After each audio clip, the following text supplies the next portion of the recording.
النهارده هنعمل مع بعض العوامات الجميله ديت او الزلابيه او لقمه القاضي. ان شاء الله هتعجبكم جدا، حتى لو كنت مبتدئه، حتى لو كنت اول مره هتعمليها هتنجح معاكي وتطلع بالنتيجه الحلوه ديت. اتمنى انها تعجبكم. ادعموني بقى بلايك للفيديو لو سمحتوا، تعالوا نشوف الطريقه على طول. إن الله وملائكته يصلون على النبي يا أيها الذين آمنوا صلوا عليه وسلموا تسليما. السلام عليكم، اهلا بيكم مطبخ ام شريف. ازيكم حبايبي؟ عاملين ايه؟ يا رب تكونوا في احسن حال. النهارده هنعمل مع بعض العوامات او لقمه القاضي او الزلابيه او حسب انتوا ما بتسموها. هنعملها ان شاء الله بطريقه مختلفه جدا وان شاء الله تعجبكم. انا معايا كوبايه ونص من الدقيق الابيض العادي اهو. انا حطيت كوبايه وادي نص كوبايه التانية. هحط عليهم كوبايه ونص من الدقيق، هحط عليهم معلقتين كبار من النشا اهو، معلقتين كبار من النشا، وهحط عليهم كمان معلقتين كبار من دقيق البسبوسه اهو، وهحط معلقه كبيره من السكر، معلقه كبيره من السكر. هحط كمان رشه ملح، رشه ملح صغيره جدا. هضيف عليهم كمان كيس خميره.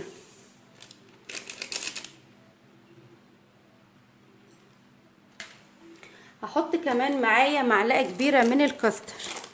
الكاستر ده اهو اللي احنا ممكن نعمله اي حشوه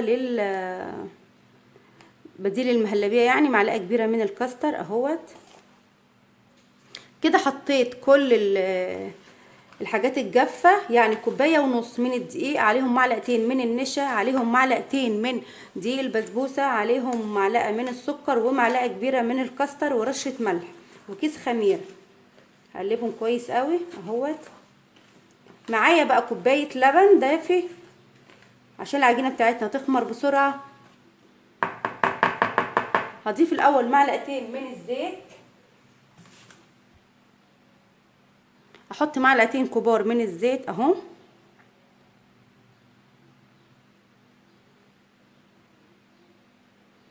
ادي معلقه،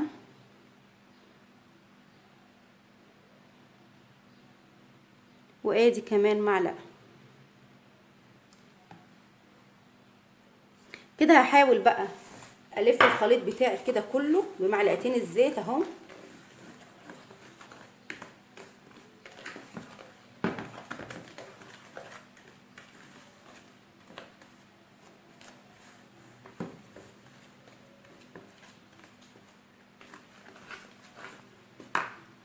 وهنزل معايا بكوبايه ميه دافيه، قصدي كوبايه لبن دافي. لو ما عندكيش لبن وحابه تعجني بميه مفيش اي مشكله اهو.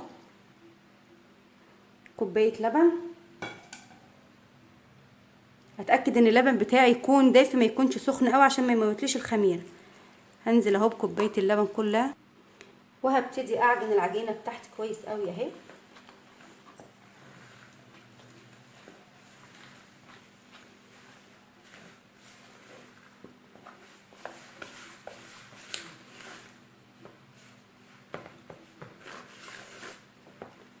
طبعا هتحتاج معايا كمان، انا فاضل شويه اللبن دول هحطهم اهمت، ومعايا كمان شويه من الميه، مش هحطهم كلك. هقلب بس معايا العجينه الاول وهوريكم القوام اللي انا عايزاه اهو. تقدري تعجنيها بايديكي او زي ما بعجن كده مفيش اي مشكله اهو. نحاول نخلي الخليط كله متجانس مع بعض اهوت. هي هتاخد ان شاء الله الكميه كلها برضو اهي. دلوقتي شايفين انا عجنت بايدي اهوت عشان اشوف القوام بتاعي اهو. سهله جدا ما بتاخدش اصلا وقت. شايفين القوام اهو، شايفينه؟ مش عايزين نخففها اكتر من كده عشان خاطر تطلع معانا مدوره وشكلها حلو اهو. كده خلاص انا هلم العجينه بتاعتي واحطها في مكان دافي تخمر، ونرجع ان شاء الله نشكلها مع بعض اهو. طبعا على حسب الحجم اللي انت عايزاه.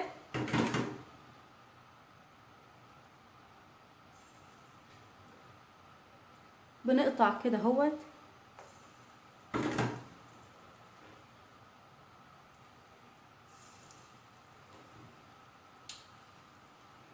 انا عامله على القناه الزلابيه العاديه بتاعتنا اللي هي بالدقيق والميه والنشا.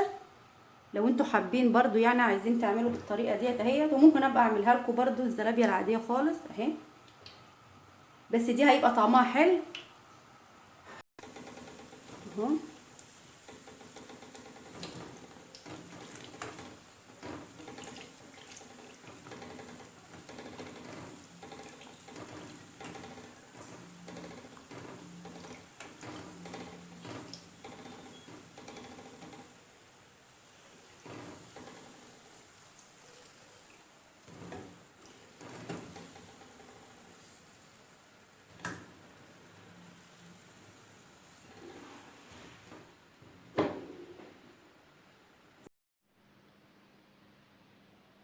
ادي الزلابيه اول عوامه بتاعتي خلصت، دي تعتبر اول قليه.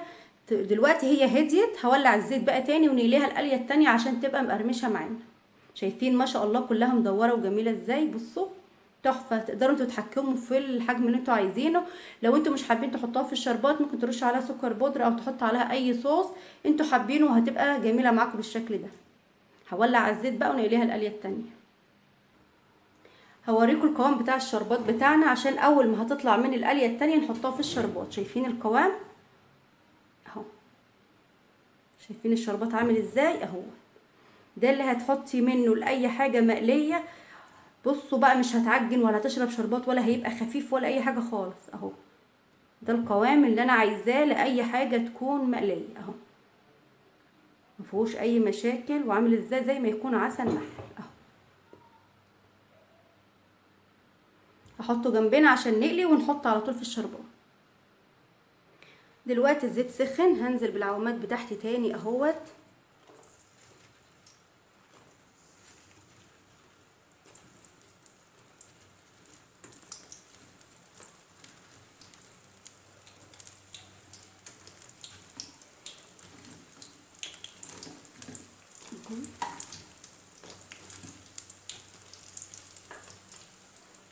وهحاول اهو اقلب بقى باستمرار عشان ما تبقاش حته غامقه وحته فاتحه معايا اهو.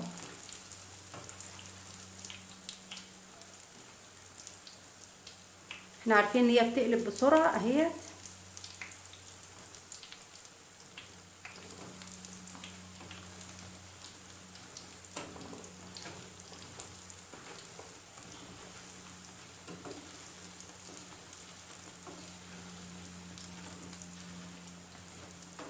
الشربات بتاعي اهو.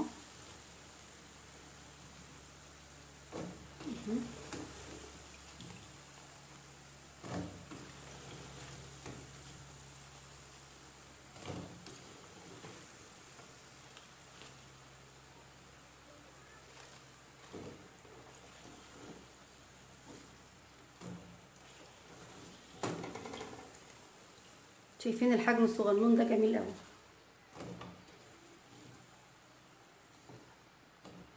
هقلب كده في الشربات اهو وهسيبها شويه على ما احط النوبه التانية اهو. طبعا الشربات تقيل هيغلفها بس مش هتشرب ولا هتعجن معايا ولا اي حاجه. اقول بسم الله الرحمن الرحيم اهو. شايفين؟ هنزل بقى بصوا هي حتى من قليه واحده شايفينها.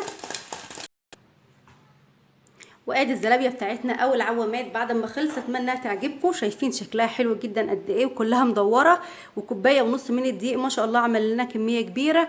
اتمنى انها تعجبكم. ما تنسوش بقى لايك للفيديو، والى اللقاء ان شاء الله في فيديو جديد. جربوها وقولوا لي في التعليقات اخبارها ايه. ان شاء الله هتعجبكم، قناه تعجبكم جدا. الى اللقاء ان شاء الله في فيديو جديد.